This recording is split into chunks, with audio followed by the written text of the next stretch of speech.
kenapa pilih Anies? Ada 3 hal yang membuat saya memantapkan pilihan kepada Pak Anies. 1, yaitu pidato yang ini.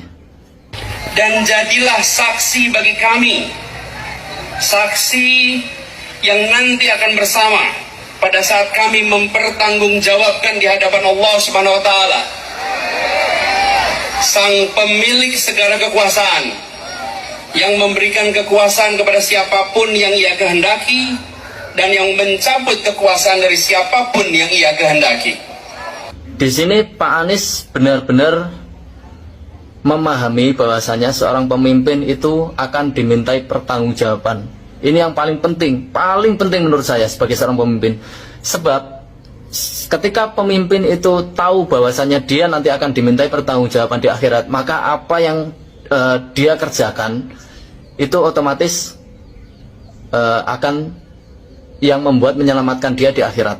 Jadi ketika dia memikirkan dirinya sendiri di akhirat, otomatis dia tidak akan berbuat zalim. Itu 1. Di situ Pak Anies juga menyadari bahwasanya kekuasaan itu datangnya dari Allah. Allah mampu mencabut kekuasaan dari siapapun yang dia kehendaki dan memberikan kepada siapapun yang Allah kehendaki. Kalau nggak salah itu mengutip ayat Al-Quran, tapi saya nggak tahu yang mana. Yang kedua adalah pidato yang ini. Memegang kewenangan bukan berarti tahu semua jalan keluar.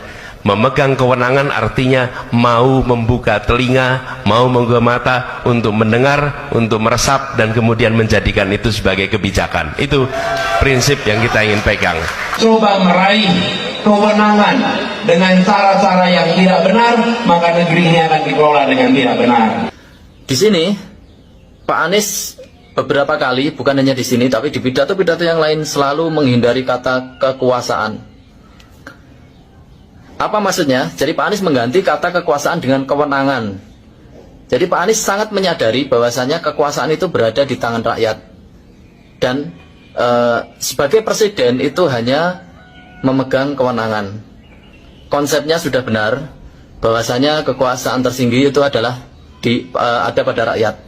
Dan sebagai penyelenggara negara itu hanya memiliki kewenangan, yang mana kewenangan itu bisa diatur oleh keinginan rakyat yang membuat rakyat itu baik seperti itu atau sejahtera. Nah, yang ketiga adalah Pak Anies itu selalu dicalonkan, jadi bukan mencalonkan. Dari beliau jadi gubernur sampai sekarang menjadi capres itu selalu dicalonkan, jadi bukan mencalonkan diri. Artinya apa? Seorang pemimpin atau seorang yang mengerti betul bahwasanya menjadi pemimpin itu pertanggungjawabannya berat, maka dia untuk mencalonkan dirinya sendiri itu berat seperti itu. Tapi kalau dicalonkan, orang memintanya, maka dia dengan penuh pertimbangan akhirnya dia menyanggupi permintaan itu. Nah, siapa yang lagi ditolimi? Iya. Itu yang pada habis di reshuffle itu. Oh. Jadi kita yang baris reshuffle itu dianggap sedang ditolimi. Sedang dizolimi. Jadi di absen lah satu-satu, mereka berunding. Rupanya dalam obrolan itu coba Anies. Jadi Pak Aksa langsung ngontak. Saya ketemu beliau habis makan siang. Terus ketika bilang, Pak Anies ini ada obrolan begini, bagaimana Pak Anies? Wih, saya nggak pernah membayangkan. Iya. Jakarta belum pernah terbayang. Kalau masalah program itu bagi saya nomor keempat ya, program. Karena program itu bisa disusun sendiri, bisa disusun oleh timnya, bisa bagus. Tapi kalau dari pribadinya itu tidak mengerti bahwa apa arti pemimpin atau konsep pemimpin itu seperti apa, bahwa pemimpin itu dimintai pertanggungjawaban, bahwa pemimpin itu yang memegang kekuasaan itu rakyat, maka program-program yang bagus itu akan sia-sia.